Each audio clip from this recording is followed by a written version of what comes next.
Okay, welcome to Preparing for Proctored Exams. My name is Audrey Brickley, and I'm an instructional technology consultant in ITS Learning Technology. And I just want to be super clear about that I'm from ITS, and I've collaborated with the folks at the University Proctoring Lab to develop this workshop. And you can reach me via SixTech, and I'm more than happy to help with the instructional design and technology pieces. And then if you have questions about the process or anything really specific to the UPL, you'll want to contact them directly. So by the end of this workshop, you should be able to match course learning outcomes to specific questions on each assessment, create question banks and groups in Canvas quizzes, and identify the requirements for using the UPL or other proctoring site. And before we dig in, I just want to present this concept, syllabus as hypothesis. The idea here is that if my students do these things, so doing the reading, participating in the activities, giving it their all on the assessments, they should leave with these skills. If they do these things, they leave with these skills, the learning outcomes. And so we can also think about this like it's my promise to my students. If they do these things, they gain these skills. So if the syllabus is the hypothesis, what's the data? How do we know that students are gaining these skills? Assessment provides the data. Assessment measures achievement of the learning outcomes, but assessment doesn't always tell that story. And that's what we're going to look at in this first part of the session, matching course learning outcomes to specific questions on each assessment. So let's look at a common course design strategy, the content-driven course design, and it looks kind of like this. So I start with the content. I pick my textbook, and then I ask questions about that content. And in this model, content is king, and this kind of assumes that the learning outcomes are covered by the textbook. So looking at an example for the learning outcome, identify rising action in a story. I assign readings from a textbook about plot, and then I write questions or use maybe a publisher's quiz bank to quiz students about that content. And a question might look like, rising action is a related series of incidents in a literary plot that build toward the point of greatest interest. Now let's look at a different approach to course design, an objectives-driven course design. So here I start by defining measurable learning objectives. Then I think about what does evidence of achievement of that learning objective look like? And that forms my assessment strategy. Then I'm developing learning activities and identifying content. So you've probably heard this called backwards design because we're thinking about the end first. Students are going to demonstrate this skill. How do I get them there? In this model, content comes last. And I think that's also a really relevant way to remember backwards design because content often comes first, right? When we're thinking about our courses, we love our content. But let's look at an example of this course design strategy. We start with our learning objective. What should students be able to do? They should be able to identify rising action in a story. And then we think about what evidence of achievement of this looks like. So students will read a story and then correctly identify the events that build toward the point of greatest interest.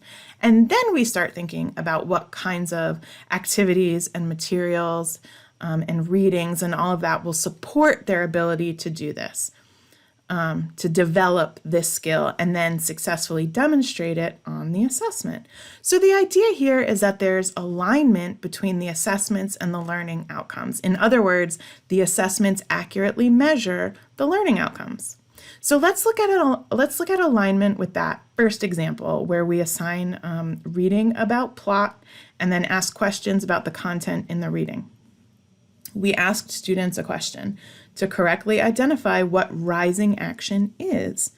So then we need to ask ourselves, does being able to answer that question tell us if students can identify rising action in a story? We can't assume that because they've remembered what rising action is, they can understand it or apply it. Remembering, understanding, and applying are totally different skills. So remembering is almost never the end game. Like remembering or being able to pick the correct definition of a term does not actually demonstrate understanding of that term or the ability to apply the concept. Three different things. And this does not mean that we should never ask that question. Of course, they have to do that part. They have to start there. But the point is that we don't want to stop there. So really, this is just a visual representation of why remembering the definition doesn't collect the data we're after if students can identify rising action in a story. And before I move on, I just kind of want to maybe address like the elephant in the room, that the term assessment can be kind of loaded in higher ed these days with like new requirements and processes and everything. I know there's some tension there and controversy and debate and everything. So I guess I don't really have any skin in that game. This is something that is just so fundamental in my discipline. So when I was working on my master's, this was everything, every class, every project. You couldn't get away with anything on this front in my instructional design classes. It was like the most basic thing that if we were going to learn anything from the program, it was this. And so instructional design is a science, right? And I really think of it more in terms of students. So like how I said in the beginning, with the syllabus, if you do these things, you'll leave here with these skills. And I kind of view that as a promise to students. And I think that's really kind of a healthy way to think about it, viewing that as a promise to students. If students aren't engaging in the actual skills we're saying that they're developing, how do we know that they're developing them, right? And I've heard faculty say stuff to the effect of, well, I learned that way and I have these skills. And yes, of course you do. And I think there will always be those students, that handful of exceptional students who might push all the way to a PhD, who are, dedicated, they dedicate themselves completely to your discipline to that degree. But that's a fraction of our undergrads. Most of our students are going to leave here and need to use these skills out there in their fields or as a productive member of society. And this approach is also referred to as authentic assessment. So we're giving students authentic experiences, opportunities to apply the concepts we're teaching. And when we put our focus there on engaging students in authentic learning, rather than, being frustrated over a requirement or oversight or whatever, like I have seen magic happen there, truly, as an instructional designer. So I just want to get that out of the way because I know it's probably something that some of you are thinking as you listen to me talk. But moving on, I wanted to touch on publisher test banks because these tend to fall in that first category, the content-driven course design. They have to be because the publisher doesn't know what learning outcomes you've developed for your course and your students, or what UNCG has decided, the skills that is important for our students to leave here with. They are asking questions about the content that they've put in their textbooks. So this can cause a misalignment between learning outcomes and assessment if we're relying on those publisher test banks. And also, this is a big one. Basically, all question banks are out there online. You can safely assume that the answers are out there a quick Google search away. And even if students are just using these to study and not cheat, it's just remembering the answers. It's not necessarily leading to understanding. Remember, two different skills. So let's talk about how to write questions that align with learning objectives. We always start with the verb. Students should ultimately be doing these things to demonstrate mastery. And an example here would be to write questions that present problems for students to solve that require application of a number of the course concepts. So I put together a fun example, Bread Baking 101. So by the end of the course, students should be able to apply the baker's percentage to scale a recipe. And let's pretend we're taking that first approach, the content-driven course design. So we ask students to read a chapter about the baker's percentage, and then we ask them to answer these questions about the content in that chapter. And I'll just give you a minute to read those.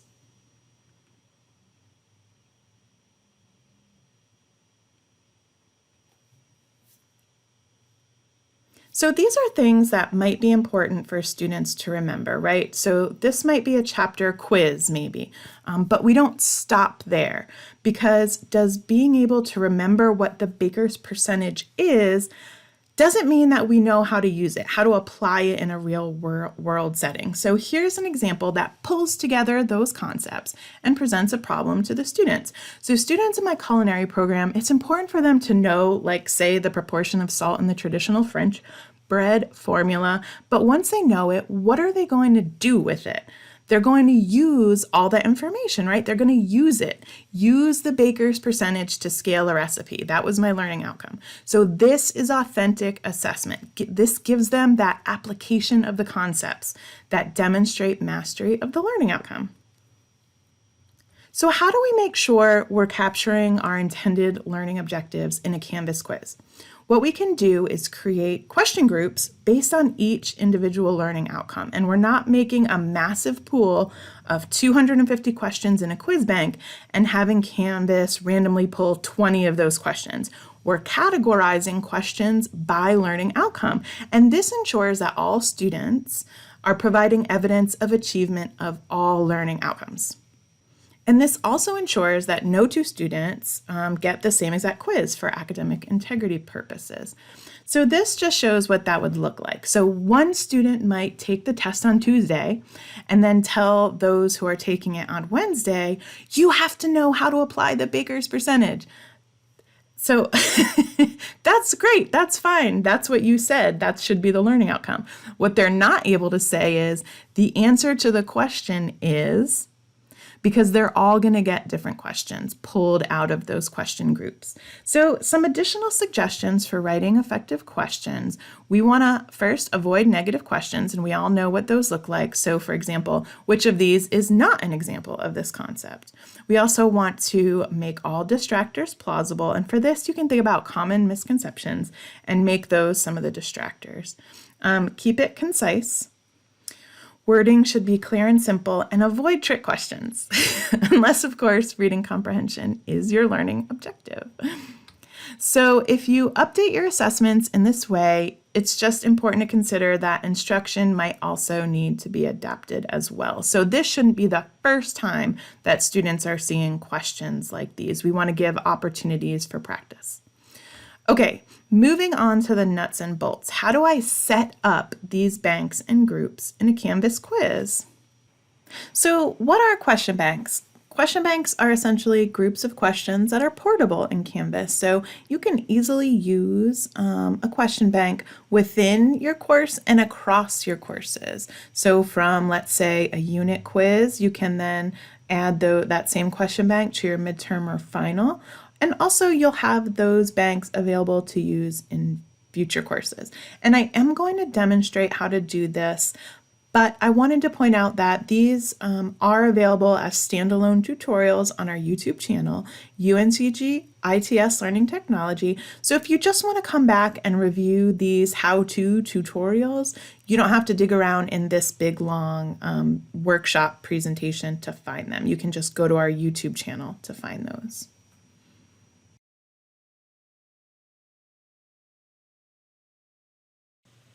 To create a question bank, you'll start by going to Quizzes in your course, and then you'll click the three-dot menu at the top right and select Manage Question Banks.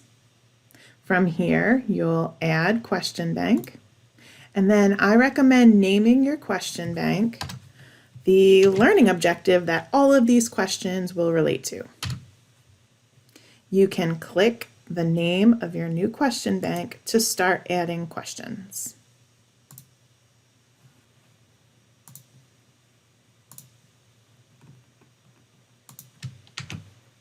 You'll add the question details.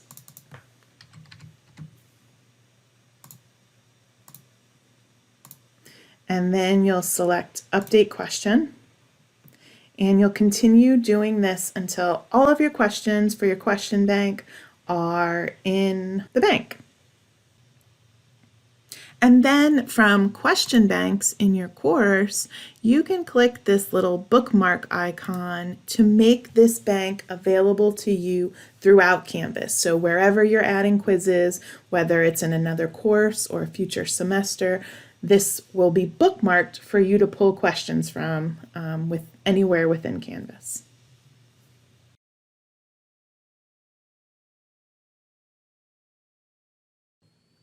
Okay, in this video, I'm going to show you how to create a quiz with question groups. I'm just going to go ahead and create a new quiz and go straight to questions so I can demonstrate this part to you. So you'll see when you go to questions, you have this option for new question group opposed to new question. So what is a question group? Basically, if you wanted your students to all take a quiz with the exact same 10 questions in the exact same order, you would just add those 10 questions using the new question button, and then every student would get an identical quiz. If that's not what you want to do, what you're going to do is create question groups. And what groups allow you to do is it allows you to add more questions than you want to actually give students, and then have Canvas pull from that group so that everybody's quiz is a little bit different. It also allows you to randomize your quiz questions if you still want all students to take the same 10 questions. You can create a question group with those 10 questions, and Canvas will then randomize the order of those 10 questions in each student's quiz. So let's click New Question Group, and right away you see that it asks you how many questions you want Canvas to give each student from this group. And it asks you how many points those questions are going to be worth. So let's say that, just for the sake of simplicity, I'm doing a quiz about some elementary math facts so that we're all on the same page about the process and it's not about the content. So what I suggest is having a question group for each learning objective. So for this first learning objective, let's say that students need to show me that they can add. So this is my new question group, and I want students to do, let's say, 5 questions about adding. And so now what I need to do is add questions. So if I just create this group now, Canvas is going to give me a warning. You don't have enough questions in this group. We need to make sure to add at least 5 questions to this group, or your scoring is going to get messed up and you're not going to, it's hard to tell why we get this. We get help tickets about this sometimes. So let's say I already have my adding questions in a question bank. So I'm going to click this link to a question bank, and I see I have my adding question bank all ready to go. And I'm going to click select bank, and then it tells me questions will be pulled from the bank adding. So I'm going to create the group, and you'll see that it's all set. This group is ready to go. I have no warnings or anything. Now I'm going to show you, let's say you don't have a quiz bank ready to go and you just want to add your questions now. So let's say I need a new question group about subtracting. So I'm just going to type subtracting, and again I want Canvas to give the students 5 questions, 1 point per question, and then I'll just click create group. Now here I get that warning. This question group is set to pick more questions than are available. I haven't added any questions to this group now. So unfortunately, Canvas will let you publish your quiz just like this, and then your points are going to be off. So basically, students might get all 5 of these questions right, but then they don't get an opportunity to answer any of these questions. Canvas is still going to think the quiz is worth 10 points because there's supposed to be 10 questions here worth 1 point each. So if you see this warning, don't ignore it. Canvas will let you publish, but you need to go ahead and make sure you're adding at least as many questions as you told it you want it to pull. So I'm going to go ahead and click add question.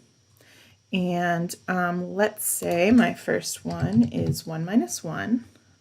And I'm going to put the correct answer in here, and then some distractors. And then I'm going to update question. And you see now it's got that 1 question in this group. I still have this warning. I'm going to pause the recording so that you don't have to watch me create all these questions, and then I'll be back. All right, I'm back, and I finished adding 10 questions to my bank. And I just wanted to give you a quick tip. So you can see I've added this question and I've added all these questions above. So there's 10 questions here, but something that Canvas doesn't do is number your questions. So you can see if you don't change the name of your question, you kind of have to sit here and count. Like you want to have 10 questions, but every time you're like, oh, have I done 10 yet? You have to go back up and count. So you are allowed to name your questions though. So like I like to number my questions. So this is question 10. and that just takes a second, and then you can easily keep track of how many questions you've added here. So now I have 5 questions from, I have 10 questions, and Canvas is going to pull 5 questions randomly for each student. So you can see I have 2 banks, one for each of my learning objectives that this exam covers. And I'm going to go ahead and click Save and Publish. Now, I didn't put any of my settings in. Of course, you want to go in, put your instructions, make sure all your settings are great and everything. But why don't we go in Student View and take a look? So you can see now I have 10 questions, 5 from each group. So 1, 2, 3, 4, 5, and 1, 2, 3, 4, 5 of each. So adding and subtracting, it randomly pulled. It did keep the groups in order, so it didn't completely randomize the questions. It gave me the first 5 from the first group, the next 5 from the other group. And there are a few different ways I've seen faculty use this, like to have, to make these groups work for you. So for example, let's say you want to make sure you have a huge question bank and, there's some, maybe 20% of the questions are true and false. And you want to make sure that no student gets like a lot of true and false because they're not the most substantive questions. You can kind of make a group for the more substantive questions and then another group for the true and false questions and kind of weight them that way so that it's only picking like 2 true and false questions for students. Then you can then give those questions a different point value. And also, if you want each student to get like 5 essay questions or whatever. So you can see there's a lot of different ways that you can use these question groups, and they are a great feature in Canvas, especially for aligning your quizzes to your learning objectives. So of course, as usual, let us know if you have any questions or need help setting this up. So now looking at a few additional Canvas settings to consider when you're setting up your quizzes for UPL proctoring. So if you want to have a time limit, obviously you'll want to set that there. You don't want to allow multiple attempts, so don't check that because then they'll be able to go back and do it after they leave the proctoring lab. We also don't want to let students see their answers right away. You can click that checkbox and set a date for them to be revealed though, so maybe after the quiz closes and everyone's taken it.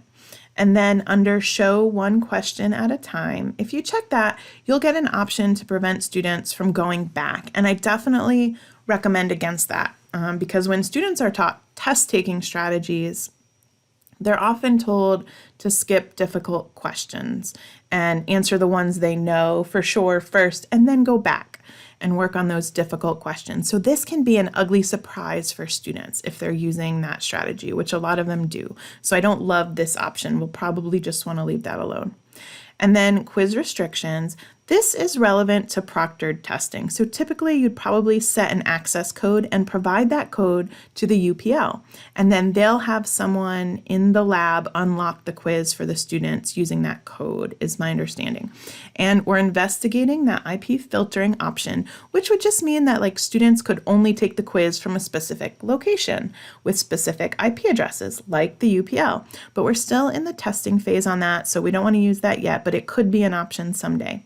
And then finally, the Assign To box. This allows you to open the quiz to certain students on certain days. So let's say a student has COVID and you want to allow them like a different window to take the test compared to the rest of the class. You can click that Add option at the bottom of this area and give that student a unique set of dates.